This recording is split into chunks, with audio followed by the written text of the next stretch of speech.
Hello friends, good morning. നമ്മുടെ Kerala TV സീരിയലിലേക്ക് എല്ലാവർക്കും സ്വാഗതം. അങ്ങനത്തെ നമ്മുടെ നിധിയെ പറ്റി ചേട്ടനനിയന്മാരിരുന്ന് സംസാരിച്ച് സുഭാഷ് അങ്ങ് എഴുന്നേറ്റ് പോയി. അത് കഴിഞ്ഞപ്പോഴത്തേക്ക് നമ്മുടെ സുഭാഷ് ചേട്ടൻ നേരത്തെ വിവാഹം കഴിച്ച് ഒരാളെ നേരത്തെ കൊണ്ടുവന്നിരുന്നെങ്കിൽ നമുക്ക് ഈ സന്തോഷം നേരത്തെ കിട്ടുമായിരുന്നല്ലേ എന്ന് നികേഷ് ഇങ്ങനെ ഹരീഷിനോട് പറയുമ്പോൾ അത് നമുക്ക് പറയാൻ പറ്റത്തില്ലടാന്ന് പറയാം. വന്നു കയറുന്ന ആളിൻ്റെ സ്വഭാവം കൂടി നമ്മൾ നോക്കണ്ടേ എന്ന് ഹരീഷ് പറയാം. അതും ഏട്ടൻ പറഞ്ഞ് ശരിയാണെന്ന് പറഞ്ഞു. കുറവുണ്ടോടാ നിനക്കെന്ന് ചോദിച്ചപ്പോൾ വിട്ടു ഏട്ടാ, ഒരു പനിക്കൂർക്കട ഒറ്റമൂലിയും കൂടെ കിട്ടി, അതെല്ലാം കുറഞ്ഞെന്ന് പറഞ്ഞു. അപ്പോഴത്തേക്ക് നിധി അങ്ങോട്ടേക്ക് വന്നു. എന്താ ഹരീഷ്, സുഖമല്ലേ? അപ്പം എന്താ വല്ല പ്രശ്നമുണ്ടോ എന്ന് ചോദിച്ചു. അപ്പം ഇല്ല. എന്താ അങ്ങനെ ചോദിച്ചേ? അല്ല, നീ ഏതോനോട് അടികൂടാൻ എന്തെങ്കിലും കാരണം ഉണ്ടായിരുന്നോ എന്ന് അറിയാനാന്ന് പറയുമ്പോൾ അതെങ്ങനെ ഏട്ടത്തി അറിഞ്ഞു എന്ന് ചോദിച്ചു. അന്നത്തെ പോലെ തന്നെ അവൾ ഈ വീട്ടിൽ വന്ന് എല്ലാം പറഞ്ഞിട്ട് പോയെന്ന് പറഞ്ഞു. അവൾ എന്തിനാ ഇങ്ങോട്ട് വന്ന് ഇതൊക്കെ പറയാൻ നിൽക്കണേന്ന് ചോദിക്കുക നമ്മുടെ ഹരീഷ്. വീണ്ടും അടിയായല്ലേന്ന് ചോദിച്ചു. അടിയൊന്നുമില്ല, പിന്നെ അത് എങ്ങനെ പറയണമെന്നൊന്നും എനിക്കറിയില്ല. ഒറ്റയ്ക്കുള്ളപ്പോൾ ഒരു കുഴപ്പമില്ലായിരുന്നു, ഇപ്പോൾ ഇവള് വന്ന് കയറി കഴിഞ്ഞപ്പോൾ ശരിക്കും പെട്ടതുപോലെ ആയിന്ന് ഹരീഷ് പറയാം. അപ്പം നികേഷ് ചിരിക്കുക നിധിയെ നോക്കി. എപ്പോൾ നോക്കിയാലും അവൾക്ക് ഫോണിൽ വിളിക്കണം, പിന്നെ വിളിക്കാമെന്ന് പറഞ്ഞാൽ കേൾക്കണ്ടേ? വീണ്ടും വീണ്ടും വിളിക്കുമ്പോൾ പിന്നെ മൊട്ട പിടിക്കാതിരിക്കും ഏട്ടതി. എന്നാൽ അത് തീർത്തതോ ഫോണിലൂടെയാണെന്ന് പറഞ്ഞു. നീ ഏത് സിറ്റുവേഷനിലുള്ളതെന്ന് അവൾക്ക് അറിയില്ലല്ലോ. അവൾ വിചാരിക്കുന്നത് നീ മനഃപൂർവ്വം കട്ട് ചെയ്യുകയാണെന്നുള്ളതല്ലേന്ന് ചോദിച്ചു. അപ്പോൾ അത് നീ പറഞ്ഞാലല്ലേ അവൾക്ക് മനസ്സിലാവുള്ളൂ. അപ്പോൾ ഒരാൾ തിരക്കാണെന്ന് പറഞ്ഞാൽ അത് മനസ്സിലാക്കണ്ടേ എന്ന് ഹരീഷ് തിരിച്ച് നിധിയോട് ചോദിക്കാം. സംസാരിച്ചുകൊണ്ടിരുന്ന ആൾ പെട്ടെന്ന് സംസാരം നിർത്തിയപ്പോൾ അവൾക്ക് ടെൻഷനായി. അത് എനിക്ക് പറയാനുള്ള ടൈം അവൾ തരണ്ടേ? നാളെ വിളിക്കാമെന്ന് പറഞ്ഞ് അവൾ കേൾക്കണ്ടേന്ന് ചോദിച്ചു. കുറേ കാലം നിൻ്റെ പിന്നാലെ നടന്ന് നിന്നെക്കൊണ്ട് ഓക്കെ എന്ന് പറയിച്ചതല്ലേ, വീണ്ടും ഇട്ടേച്ച് പോകുമെന്നൊരു പേടി കാണുമായിരിക്കും പാവത്തിനെന്ന് നിധി അന്നേരം പറയാം. ഫോൺ വിളിക്കുമ്പം നീ എടുക്കുന്നില്ല. അങ്ങനെ ചെയ്യാത്തൊരാൾ അങ്ങനെ ചെയ്യുമ്പോൾ സ്വാഭാവികമായിട്ടും ടെൻഷനൊക്കെ വരത്തില്ലേന്ന് ചോദിച്ചു. നാളെ അവൾ കടയിൽ വരുമ്പോൾ നീ സംസാരിക്കാതിരിക്കരുത്, ഓക്കെ? ഓക്കെ എന്ന് പറയാൻ നികേഷ്. ഓക്കെ എന്നും പറഞ്ഞുകൊണ്ടിങ്ങനെ നിൽക്കാം. അപ്പോൾ അവളൊരു പാവം കുട്ടിയാ ഹരീഷേ, ഇങ്ങനെയുള്ള ചില ശാഠ്യങ്ങളൊക്കെ ഉണ്ടെന്നേ ഉള്ളൂ. നീ പിന്നെ നിന്നെപ്പോലൊരു എടുത്തിയേട്ടക്കാരന് അവളെപ്പോലൊരു ശാഠ്യക്കാരി നല്ലതാ, അല്ലെങ്കിൽ നീ ഇച്ചിരി ഓവറായി പോകുമെന്ന് നിധി പറയാം. നാളെ മിണ്ടാതിരിക്കരുതോ, കേട്ടല്ലോ? കേട്ടു എന്നും പറഞ്ഞിങ്ങനെ അവിടുന്ന് ഹരീഷ് എഴുന്നേറ്റ് പോയി. പിന്നെ നിധിയും നികേഷും കൂടെ അവിടെ ഇരിക്കുന്നു. അവർ രണ്ടുപേരും കൂടി ഇങ്ങനെ ഹരീഷിനെ പറ്റി പറയുവാണ്. ഹരീഷ് ഏട്ടൻ എന്ന് പറഞ്ഞാൽ ഒത്തിരി ഒന്നും സംസാരിക്കാത്ത ഒരാളാണ്. പിന്നെ നീതുവാണെങ്കിൽ കലബലാന്ന് സംസാരിക്കുന്ന ഒരാളാണ്. ഈ രണ്ടുപേരുടെ ക്യാരക്ടർ വെച്ച പ്രശ്നങ്ങൾ ഒരിക്കലും അവസാനിക്കാൻ പോകുന്നില്ല എന്നും ഇതിൻ്റെ അവസാനം വരെ ഏട്ടത്തി വേണ്ടി വരുമെന്നും ഇതൊരു ടഫ് ജോബാ. ഉയ്യോ എൻ്റെ ഏട്ടത്തി എന്നും പറഞ്ഞുകൊണ്ട് നമ്മുടെ നികേഷ്. അപ്പം നിധി ഇരുന്നിങ്ങനെ ചിരിച്ചു. അത് കഴിഞ്ഞ് പിന്നെ നമ്മുടെ സുധീഷ് അവിടെ ഇങ്ങനെ വെയിറ്റ് ചെയ്ത് നിൽക്കുന്നു.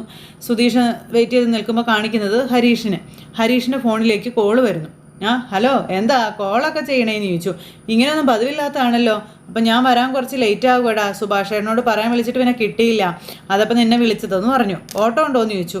ആടാ, ഞാനേ പിക്ക് ചെയ്യാൻ പോകുന്നതേ ഉള്ളൂ, തിരിച്ചു വരാൻ എന്തായാലും വൈകുമെന്ന് പറഞ്ഞു സുധീഷ്. പിന്നെ മുന്നിലെ വാതിൽ അടച്ച് ഭദ്രാക്കണ്ടാട്ടാ, ഞാൻ വൈകിയാണെങ്കിൽ എന്തായാലും എത്തുമെന്ന് സുധീഷ് പറയുമ്പം നമ്മുടെ വീടിൻ്റെ വാതിൽ എപ്പോഴാണ് അടച്ചിട്ടുള്ളതെന്ന് ചോദിച്ചു. അതല്ല, എന്നെ മനഃപൂർവ്വം പുറത്ത് കിടത്താൻ വേണ്ടി നിനക്ക് അടയ്ക്കാൻ തോന്നിയാലോ? ഐഡിയയ്ക്ക് നന്ദി. ഇന്നെന്തായാലും അങ്ങനെ ചെയ്തോളാവും നമ്മുടെ ഹരീഷ്. എടാ ചെറുക്കാൻ, നീ വാർഷോപ്പ് നാളെ തുറക്കില്ല കേട്ടോ ഒന്ന് സുധീഷ്. പിന്നെ ഞാൻ പേടിച്ചു. എടാ പൊന്നു മോനെ, ഞാൻ പറഞ്ഞത് സീരിയസ് ആയിട്ട് എടുത്തിട്ട് നീ അടച്ചളഞ്ഞേക്കരുത് കേട്ടോ. എടാ ഞാൻ പുറത്ത് തന്തപ്പടിയുടെ കൂടെ കൊതുകടിയും കൊണ്ട് കിടക്കേണ്ടി വരുമെന്ന് നമ്മുടെ സുധീഷ് പറയുമ്പം ശരി വാ എന്ന് പറഞ്ഞ് ഫോൺ അങ്ങ് കട്ട് ചെയ്തു. അത് കഴിഞ്ഞപ്പോഴേക്കും നമ്മുടെ സുഭാഷ്, നികേഷ്, നിധി ഒക്കെ കൂടെ അവിടുന്ന് സംസാരിക്കുന്നു. അപ്പോൾ സമയം പോയല്ലോ, വൈകിട്ടത്തേക്ക് പുട്ടുണ്ടാക്കിയിട്ടില്ല എന്നും പറഞ്ഞുകൊണ്ട് നമ്മുടെ സുഭാഷ് അങ്ങ് പോകുമ്പോൾ ദോശയല്ലേ ഏട്ടാ, ഞാൻ ഉണ്ടാക്കിക്കൊള്ളാം എന്ന് പറഞ്ഞു നിധി. ചട്നി ഉണ്ടാക്കണ്ടേന്ന് ചോദിച്ചു. അപ്പോൾ രാവിലത്തെ സാമ്പാർ ഒരുപാട് ബാക്കിയുണ്ടെന്ന് നിധി പറയാം. ഞാൻ വൈകിട്ടൊന്ന് ചൂടാക്കി വെച്ചായിരുന്നു എന്നും പറഞ്ഞു. അല്ല, അപ്പം നിങ്ങളാരും ഒന്നും കഴിച്ചില്ലായിരുന്നു ഇതുവരെ? അപ്പോൾ എന്നാലും ബാക്കിയുണ്ടെന്നേ. ആയിക്കോട്ടെന്നേ, ഇത്തിരി ചട്നി കൂടി ഉണ്ടാക്കാമെന്ന് നമ്മുടെ സുഭാഷ് പറയുമ്പോൾ വേണ്ടെന്ന് നിധി. എന്നാൽ ശരി, ഞാൻ ദോശ അങ്ങ് ഉണ്ടാക്കിയേക്കാം, ഞാൻ ഉണ്ടാക്കാമെന്ന് പറഞ്ഞ് നിധി അടുക്കളയിലേക്ക് പോണു. ഇത് കഴിഞ്ഞപ്പോഴത്തേക്കും സുധീഷ് കൊണ്ടുപോകാനുള്ള ആൾ വന്നു. സുധീഷ് വണ്ടി എടുത്തുകൊണ്ട് പോകണം. അത് കഴിഞ്ഞ് ഇവരെല്ലാവരും ഇരുന്ന് ഫുഡ് കഴിക്കുക. അപ്പോൾ നമ്മുടെ ഹരീഷ് ഒരു ഇതില്ലാതിരുന്ന് കഴിച്ചുകൊണ്ടേ ഇരിക്കുന്നത്. അപ്പോഴും നമ്മുടെ നിധി ഇങ്ങനെ പുറത്തേക്ക് നോക്കി തന്നെ ഇരിക്കുക കേട്ടോ, കഴിക്കാൻ ഒരു മടി പോലെ. അപ്പോൾ നമ്മുടെ സുഭാഷ് ഇത് കണ്ടു. എന്താ മോളേന്ന് ചോദിച്ചു. അത് സുധീഷിനെ ഇനിയും കണ്ടില്ലല്ലോ സുഭാഷ് ഏട്ടാ എന്ന് പറയുമ്പോഴത്തേക്ക് ഇവർ മൂന്നുപേരും അങ്ങോട്ടും ഇങ്ങോട്ടും നോക്കാം. ലഡു പൊട്ടി തുടങ്ങിയോ എന്നുള്ളൊരിത് ഇവർക്ക് ഇതായിരിക്കും. അല്ല, സാധാരണ ഈ സമയത്തിന് മുന്നേ എത്താറുള്ളതല്ലേ, അതുകൊണ്ട് ചോദിച്ചതാണെന്ന് നിധി പറയണു. അപ്പോഴും എന്ന് പറഞ്ഞിങ്ങനെ തലയാട്ടുക ഇവർ. അപ്പോൾ എന്നെ വിളിച്ചിട്ട് വൈകും എന്ന് പറഞ്ഞായിരുന്നു, വരുമെന്ന് ഹരീഷ് പറയുന്നു. ഓക്കെ അപ്പോൾ ഫുഡോ അത് അന്നേരം മോളെ അവൻ ചിലപ്പോൾ പുറത്തുനിന്ന് കഴിച്ചോളും, അല്ലെങ്കിൽ ഇവിടുന്ന് കഴിക്കും, ഞാൻ എടുത്ത് വെച്ചോളാമെന്ന് പറയാം, മോള് കഴിക്കുക എന്ന് പറഞ്ഞ് സുഭാഷ് നിധിയോട് കഴിക്കാൻ പറഞ്ഞു. അപ്പോഴും നിധിയുടെ ഉള്ളിലൊരു ടെൻഷൻ, സുധീഷ് വരാത്തത് കൊണ്ട്. സുധീഷ് നേരം വണ്ടി ഓടിച്ചു അങ്ങ് ചെല്ലുന്നു. പിന്നെ നിധി കിടക്കുന്നില്ല, നിധി ഇങ്ങനെ വെയിറ്റ് ചെയ്തിരിക്കുക. അപ്പോഴത്തേക്ക് സുഭാഷ് അങ്ങോട്ടേക്ക് വന്നു. എന്താ നിധി? അപ്പോൾ ഒന്നുമില്ല ഏട്ടാ, അല്ല സുധീഷ് വരാറായോ എന്ന് നോക്കിയതാണെന്ന് പറഞ്ഞു. അപ്പോൾ അവൻ വരാൻ ലേറ്റ് ആകുമെന്ന് ഹരീഷിനോട് വിളിച്ചു പറഞ്ഞായിരുന്നല്ലോ, ഇപ്പം തന്നെ ലേറ്റ് ആയില്ലേ എന്ന് നിധി ചോദിക്കുമ്പോൾ അതെ രാത്രി ചിലപ്പോൾ വല്ല ഓട്ടവും കിട്ടി കാണും, മോളി ഇന്ന് കിടന്നോളാൻ പറഞ്ഞു. അവൻ വന്നോളൂന്നേ ചെല്ല് എന്ന് പറഞ്ഞ് നിധിയെ പറഞ്ഞു വിടുക.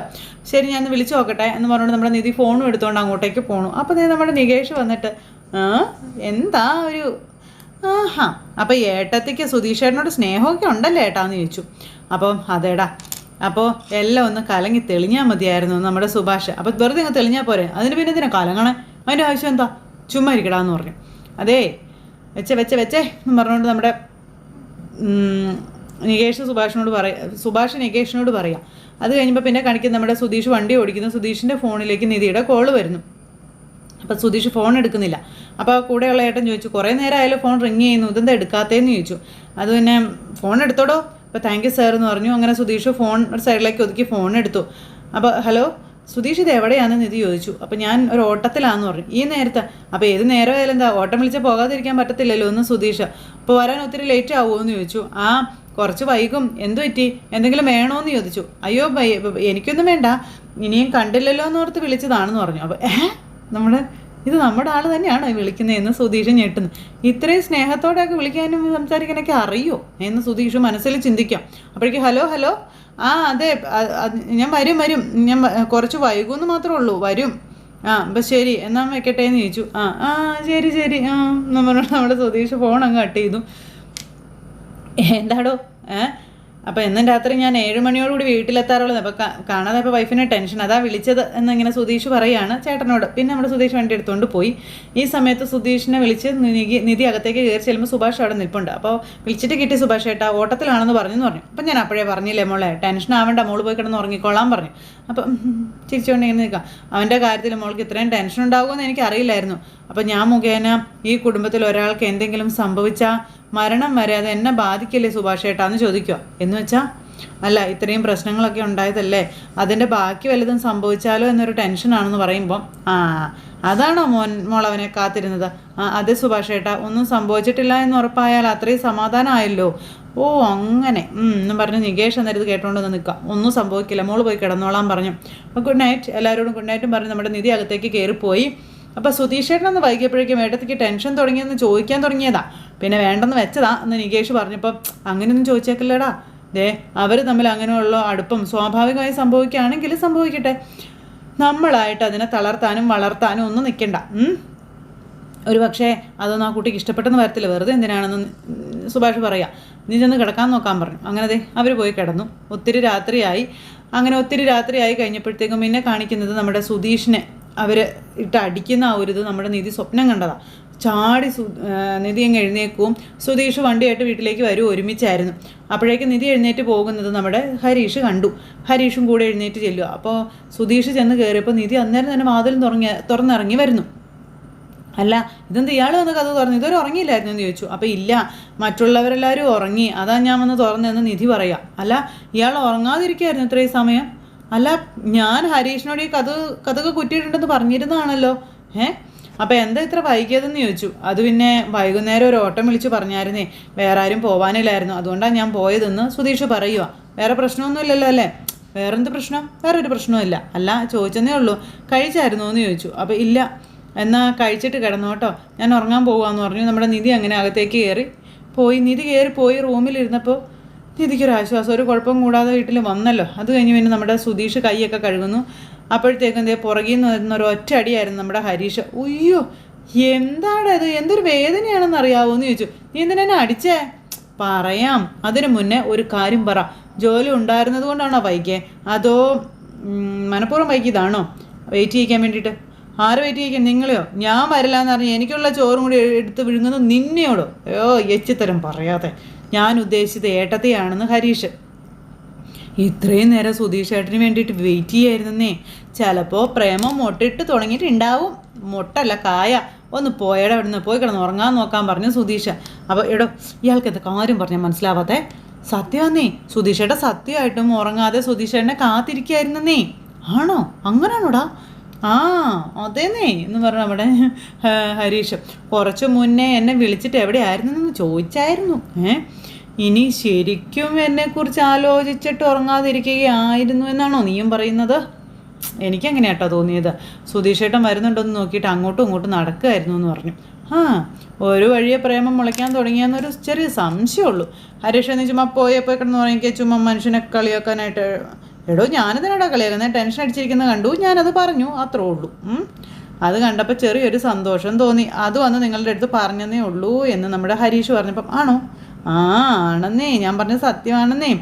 അങ്ങനെ ഒരു ഇഷ്ടം തോന്നിയിട്ടില്ല എന്നുണ്ടെങ്കിൽ ഇങ്ങനെ കാത്തിരിക്കുമോ?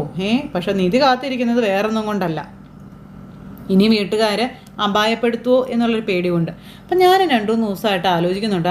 അവളുടെ അച്ഛൻ എന്നെ ഉപായപ്പെടുത്താൻ ശ്രമിച്ചപ്പോൾ തൊട്ട് അവൾക്ക് ചെറിയൊരു സഹതാപമൊക്കെ എന്നോട് വന്നിട്ടുണ്ട്. സഹതാപം അല്ല സുധീഷേട്ടാ, അത് പ്രേമം തന്നെ ആയിരിക്കും നമ്മുടെ ഹരീഷ്. ഇതിപ്പോൾ സഹതാപമാണെങ്കിൽ തന്നെ എനിക്ക് പ്രശ്നമൊന്നുമില്ലടാ. ഞാനേ ആ റൂട്ട് വഴി കയറി പിടിച്ചതിനെ പ്രേമമാക്കി മാറ്റിക്കൊള്ളുടെ മോനെ. ഇനി പ്രേമമാണെങ്കിലോ അത് ഡബിൾ ലോട്ടറി അല്ലേടാ.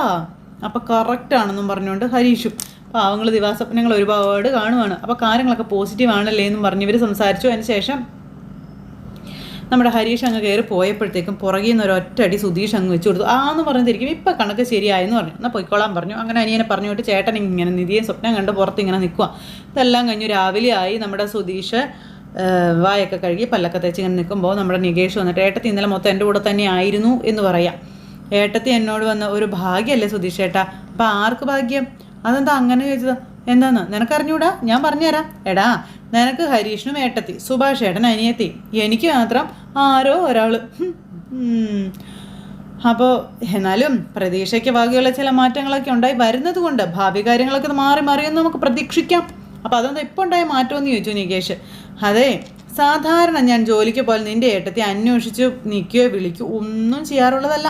ഞാൻ എപ്പോഴാണ് പോകുന്നത്, എപ്പോഴാണ് വരുന്നത് എന്നൊന്നും അന്വേഷിക്കാറ് പോലും ഇല്ലെന്നേ. ഇന്നലെ അങ്ങനെ ആയിരുന്നില്ലെന്നേ, അവൾ എന്നെ കാത്തിരിക്കായിരുന്നു പറഞ്ഞപ്പോൾ അത് ശരി ആണ്. അതൊരു ഗംഭീര മാറ്റമാണല്ലോ ഒന്ന് നികേഷ്. എൻ്റെ മുല്ലയും പൂക്കുമായിരിക്കും. മുല്ല മാവല്ലേ എടാ? പ്രേമത്തിന് മുല്ലയല്ലേടാ നല്ലത്, കേട്ടിട്ടില്ലേ? മല്ലിക പൂവിന്നൊക്കെ പറഞ്ഞ പാട്ടൊക്കെ പാടിക്കൊണ്ട് നമ്മൾ നിൽക്കുമ്പോൾ നമ്മുടെ നിധി അതുവഴി വന്നു. അതെ, ഇതെന്താ ഇവിടെ ഒരു ശബ്ദം കേട്ടെ? അത് നികേഷേട്ടൻ പാട്ട് പാടിയതാ. ഞാൻ ഓർത്തൊരു കഴുത കരയുന്നതാണെന്ന്. അപ്പോൾ നീ കഴുതിയാ അതെന്ന് പറഞ്ഞപ്പം സുധീഷായിരുന്നു എന്ന് ചോദിച്ചു. അവിടെ നമ്മുടെ നിധി അങ്ങോട്ടേക്ക് പോയി. നിധി അങ്ങ് പോയി കഴിഞ്ഞു. നീ ഒന്നും പറഞ്ഞോണ്ട് സുധീഷ് ഇങ്ങനെ നിൽക്കുക. അപ്പോൾ നിധി തുണി വിരിക്കുന്നതും നിധിയുടെ ജോലികളും ഒക്കെ ഇങ്ങനെ നോക്കുക. അപ്പോൾ സുധീഷ് എന്നിട്ട് നിധിയുടെ അടുത്തേക്ക് ചെന്നു. അപ്പോൾ നിധിയുടെ അരികിലേക്ക് ചെന്നിട്ട് നിധി എന്നും പറഞ്ഞൊരു വിളി. നിധി ശരിക്കും ഒരു ഗ്രേറ്റ് പേഴ്സൺ ആണ് കേട്ടോ. ഞാനോ? അതെ ശരിക്കും. അല്ല എന്തപ്പം അങ്ങനെ തോന്നാണെന്ന് ചോദിച്ചപ്പം അല്ല, ഇയാളുടെ വീട്ടിലുള്ളവരെല്ലാവരും വേറെ തരം ആൾക്കാരാണ്, നിധി മാത്രം എന്താ ഇങ്ങനെ ആയിപ്പോയി എന്ന് സുധീഷ് ചോദിക്കാം. അപ്പം എന്തിപ്പം അങ്ങനെ തോന്നാൻ?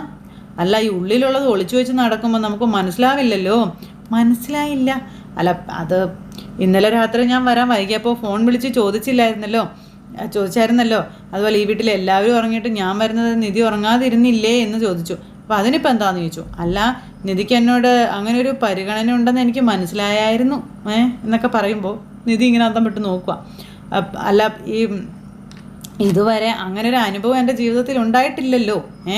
അപ്പോൾ സാധാരണ ഞാൻ വരാൻ വൈകിയ സുഭാഷേട്ടൻ വിളിച്ച് ചോദിക്കുമായിരിക്കും. ഇവന് ഹരീഷ് ഒന്നിനും മൈൻഡ് ചെയ്യാറ് പോലുമില്ല. എന്നാൽ നിധി ഇന്നലെ ഉറക്കം വിളിച്ച് എന്നെ കാത്തിരിക്കുന്നത് കണ്ടപ്പോൾ അപ്പോഴത്തേക്കും നമ്മുടെ ഹരീഷ് അങ്ങോട്ടേക്ക് വരുന്നു. നികേഷും ഇങ്ങനെ അവിടെ ഇരിക്കുന്നു. അപ്പോൾ ഹരീഷ് വന്നിട്ട് ചോദിച്ചു, എന്താണ് അവിടെ സംഭവിക്കുന്നത്? അപ്പോൾ സങ്കടം പറയുകയാണെന്ന് നികേഷ്. അപ്പോൾ സത്യമായിട്ടും എനിക്ക് സങ്കടം വന്നു പോയി എന്നൊക്കെ പറഞ്ഞുകൊണ്ട് നിന്ന് അഭിനയിച്ച് തകർക്കും കേട്ടോ.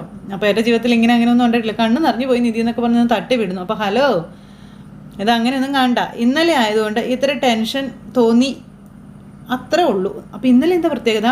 രാത്രി വരാൻ വൈകിയപ്പോൾ അച്ഛനും ചേട്ടനും വല്ലതും ചെയ്തിട്ടാണോ എന്നൊരു പേടി തോന്നി. ഞാൻ കാരണം ഒരാൾക്ക് ആപത്തുണ്ടായാലോ എന്ന് തോന്നിയപ്പോൾ ഉറക്കം വന്നില്ല. അല്ലാതെ സുധീഷ് വൈകിയത് കൊണ്ടൊന്നും അല്ല എന്ന് നിധി പറയുമ്പോൾ ആണോ എന്നും പറഞ്ഞോട് ചമ്മ ഇങ്ങനെ നിൽക്കുക. അപ്പോൾ ആ സുധീഷ് മുട്ടൻ പണി അവർ കൊടുത്തേ. അതിനെപ്പറ്റി മറ്റൊന്നും വിചാരിക്കേണ്ട, അങ്ങനെ കണ്ണ് നിറയാനുള്ളതൊന്നും ഇല്ല കേട്ടോ എന്നും പറഞ്ഞു. അയ്യോ എന്നും പറഞ്ഞിട്ടുണ്ടെങ്കിൽ നിൽക്കണം. സുധീഷ് ഒന്ന് മാറിയെന്നേ എന്നും പറഞ്ഞിട്ട് നമ്മുടെ നിധി എന്നിട്ട് തുണിയും വിരിച്ചിട്ട് അവിടെ നിന്ന് അങ്ങ് പോയി. നാശം എന്നും പറഞ്ഞുകൊണ്ട് ഇങ്ങനെ നിൽക്കുക സുധീഷ്. അപ്പോൾ സുധീഷ് എന്നും പറഞ്ഞ് നികേഷ് ചെന്നു. ഏട്ടത്തി എന്താ പറഞ്ഞിട്ട് പോയെന്ന് മനസ്സിലായോ? സുധീഷേടൻ വന്നാലും പോയാലും അവിടെ ഒരു പ്രശ്നവും ഇല്ലയെന്ന്. മറ്റൊരു തരത്തിൽ ഏട്ടത്തിക്ക് ഇങ്ങോട്ടൊരു മണ്ണാങ്കട്ട ഇല്ലയെന്ന്. പോള അങ്ങനെയൊന്നും അല്ല പറഞ്ഞെന്ന് സുധീഷ്. അപ്പം അതിൻ്റെ കാരണം സുധീഷേടൻ തന്നെയാണ്. ഞാനിത് ഇങ്ങേരുടെ ഈ നാടകം തന്നെയാണെന്ന് സുധീഷിനോട് ഹരീഷ്.